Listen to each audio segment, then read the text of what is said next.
Selamat sore saudari dan saudara yang terkasih dalam Kristus. Hari ini kita akan melanjutkan pembahasan kita mengenai Lot, dan kita akan mengakhirinya dengan sebuah kisah yang sangat menegangkan. Apa itu? Nanti saja. Kita mulai dulu doa malaikat Tuhan kita pada hari ini. Demi nama Bapa dan Putra dan Roh Kudus. Amin. Maria diberi kabar oleh malaikat Tuhan bahwa ia akan mengandung dari Roh Kudus. Salam Maria, penuh rahmat, Tuhan sertamu. Terpujilah engkau di antara wanita, dan terpujilah buah tubuhmu, Yesus. Santa Maria, Bunda Allah, doakanlah kami yang berdosa ini, sekarang dan waktu kami mati. Amin. Aku ini hamba Tuhan, terjadilah padaku menurut perkataanmu. Salam Maria, penuh rahmat, Tuhan sertamu. Terpujilah engkau di antara wanita, dan terpujilah buah tubuhmu, Yesus. Santa Maria, Bunda Allah, doakanlah kami yang berdosa ini, sekarang dan waktu kami mati. Amin. Sabda sudah menjadi daging dan tinggal di antara kita. Salam Maria, penuh rahmat, Tuhan sertamu. Terpujilah engkau di antara wanita, dan terpujilah buah tubuhmu, Yesus.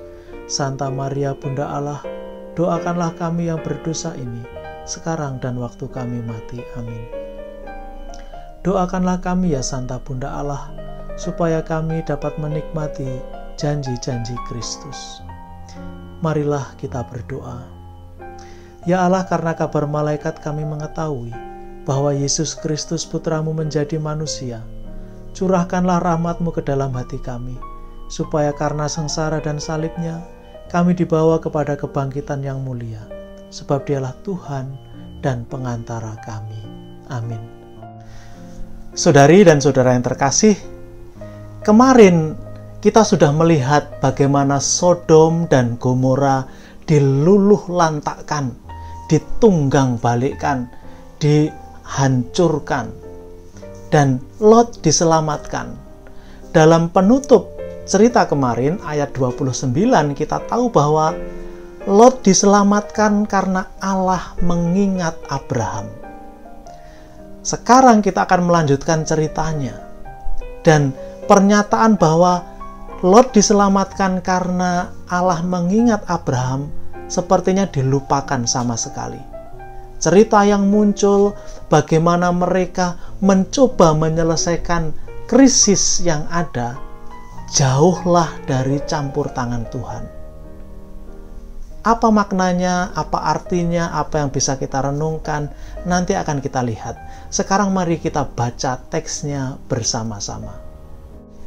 Kitab Kejadian bab 19 ayat 30 sampai 38. Pergilah Lot dari Zoar, dan ia menetap bersama-sama dengan kedua anaknya perempuan di pegunungan, sebab ia tidak berani tinggal di Zoar. Maka diamlah ia dalam suatu gua beserta kedua anaknya. Kata kakaknya kepada adiknya, "Ayah kita telah tua, dan tidak ada laki-laki di negeri ini yang dapat menghampiri kita, seperti kebiasaan seluruh bumi. Marilah kita beri ayah kita minum anggur, lalu kita tidur dengan dia, supaya kita menyambung keturunan dari ayah kita." Pada malam itu, mereka memberi ayah mereka minum anggur. Lalu masuklah yang lebih tua untuk tidur dengan ayahnya. Dan ayahnya itu tidak mengetahui ketika anaknya itu tidur dan ketika ia bangun. Keesok harinya berkatalah kakaknya kepada adiknya, "Tadi malam aku telah tidur dengan ayah. Baiklah, malam ini juga kita beri dia minum anggur. Masuklah engkau untuk tidur dengan dia, supaya kita menyambung keturunan dari ayah kita." Demikianlah juga pada malam itu mereka memberi ayah mereka minum anggur. Lalu bangunlah yang lebih muda untuk tidur dengan ayahnya. Dan ayahnya itu tidak mengetahui ketika anaknya itu tidur dan ketika ia bangun. Lalu mengandunglah kedua anak Lot itu dari ayah mereka. Yang lebih tua melahirkan seorang anak laki-laki dan menamainya Moab. Dialah bapak orang Moab yang sekarang. Yang lebih muda pun melahirkan seorang anak laki-laki dan menamainya Ben-Ami. Dialah bapa Bani Amon yang sekarang. Saudari dan saudara terkasih, kita baru saja mendengarkan teks kitab suci yang kita tidak ingin mendengarnya. Kita tidak ingin cerita seperti ini ada dalam kitab suci. Sebuah cerita menegangkan yang membuat bulu roma kita berdiri. Tetapi ada. Cerita ini bisa kita bagi menjadi 3 bagian. Yang pertama, ayat 30 cerita ketika Lot dan kedua anaknya, karena istrinya sudah mati menjadi tiang garam, pergi ke pegunungan, pergi dari Zoar. Lalu ayat 31-35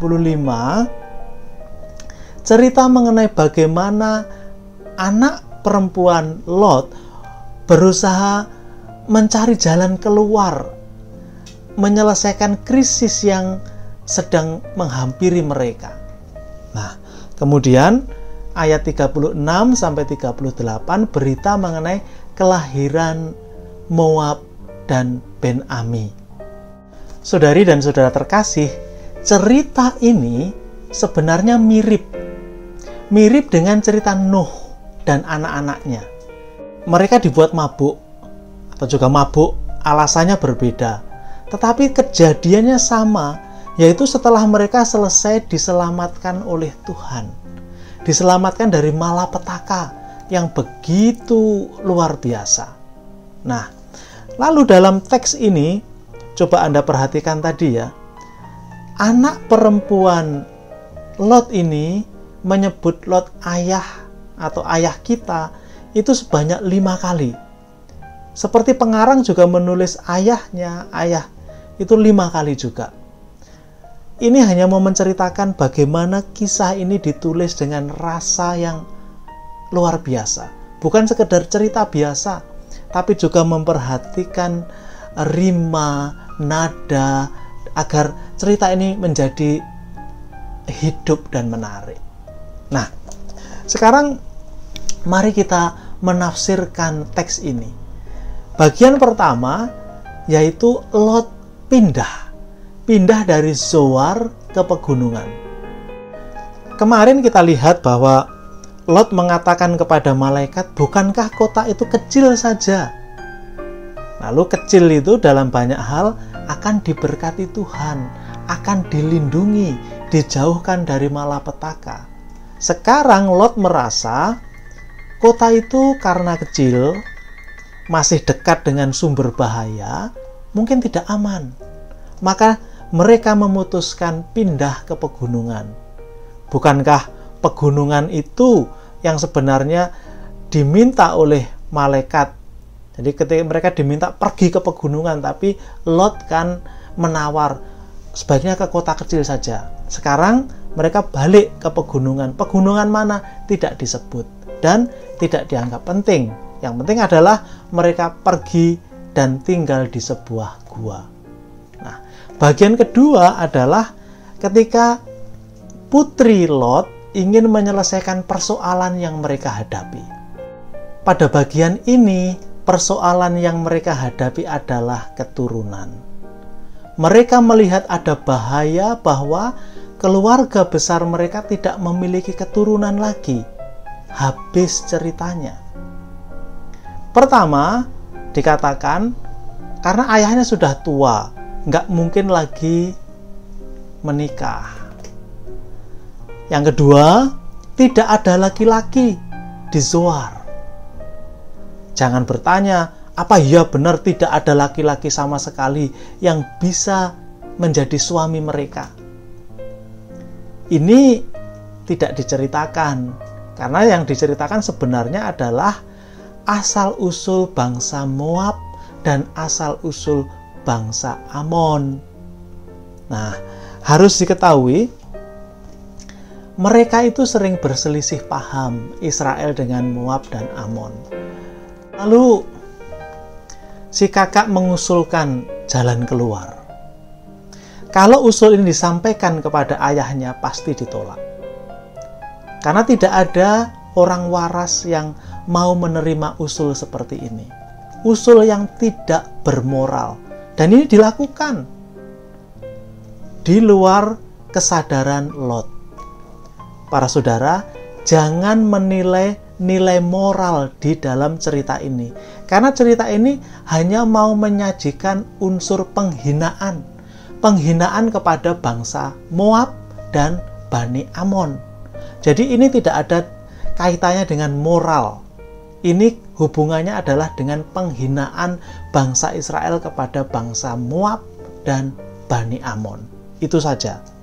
Nah, lalu kemudian langsung disusul berita mengenai kelahiran Moab dan Ben-Ami, yaitu leluhur Bani Amon. Nah, apa yang bisa kita renungkan dari cerita yang seperti ini? Apakah ada maknanya? Saudari dan saudara terkasih, satu hal yang bisa kita ketahui.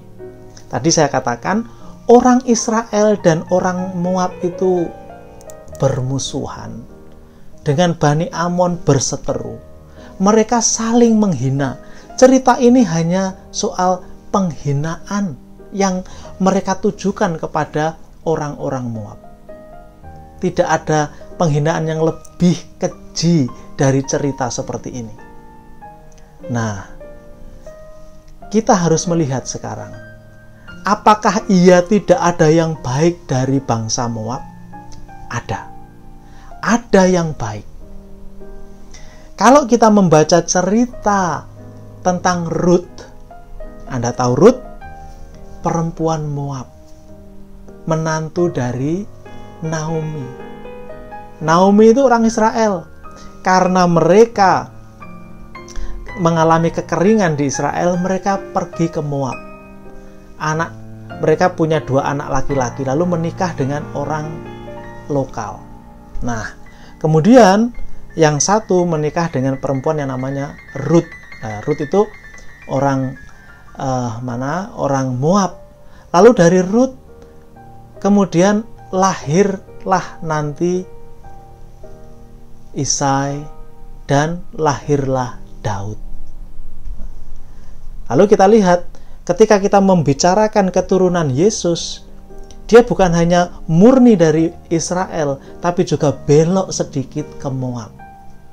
Dari Yesus inilah nanti sang juru selamat, dia menyelamatkan semua, termasuk orang Moab juga diselamatkan, termasuk Bani Amon juga diselamatkan. Bukan hanya kelompok kecil, semua yang dulu dihina, yang dulu berlawanan, bermusuhan pun diselamatkan.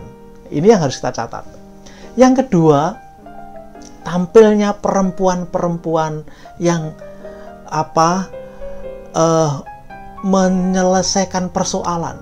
Perempuan bukan hanya mereka yang tidak bisa apa-apa. Di sini perempuan digambarkan berinisiatif. Mereka melihat bahaya dan bagaimana mereka berusaha mencari jalan keluar dari bahaya. Dalam cerita ini memang diceritakan jalan keluar yang mereka pakai ya mengerikan begitu ya. Tapi nilai yang mau disajikan adalah tampilnya perempuan-perempuan sebagai penyelamat, tanda kutip. Mereka keluar dengan ide, dengan gagasan bagaimana menyelesaikan persoalan yang sedang mereka alami. Juga tadi saya menyinggung soal Rut yang juga menjadi salah satu dari 5 perempuan yang disebut ketika kita membicarakan silsilah Yesus Kristus. Nah, saudari dan saudara terkasih, kerap kali kita kalau melihat kelompok lain, orang lain yang tidak kita sukai, kita menutup mata dengan segala sesuatu dan menganggap tidak ada yang baik sama sekali. Bangsa Moab, Bani Amon, bagi orang Israel itu musuh. patut dihina. Cerita ini adalah penghinaan. Tetapi kita melihat ternyata ada yang baik. Bahkan leluhur Yesus juga belok ke sana. Ada perempuan dari Moab yang menjadi salah satu leluhur Yesus. Juga dalam hidup kita, terkadang kelompok yang kita tidak suka, mereka yang kita benci, mungkin juga ikut andil membentuk, membuat kita sukses misalnya, atau apapun itu. Yang pasti kita tidak boleh larut dalam segala benci. Lalu dari kebencian kita keluar penghinaan, tidak boleh. Kita diberi contoh yang buruk. Janganlah kita mengikuti. Sejahat-jahatnya orang, pasti ada baiknya juga. Mengapa tidak kita bawa mereka kepada Tuhan dalam doa kita, dalam hidup kita sehari-hari. Semoga kita diberkati dan makin hari makin dekat dengan Tuhan. Demi nama Bapa dan Putra dan Roh Kudus. Amin.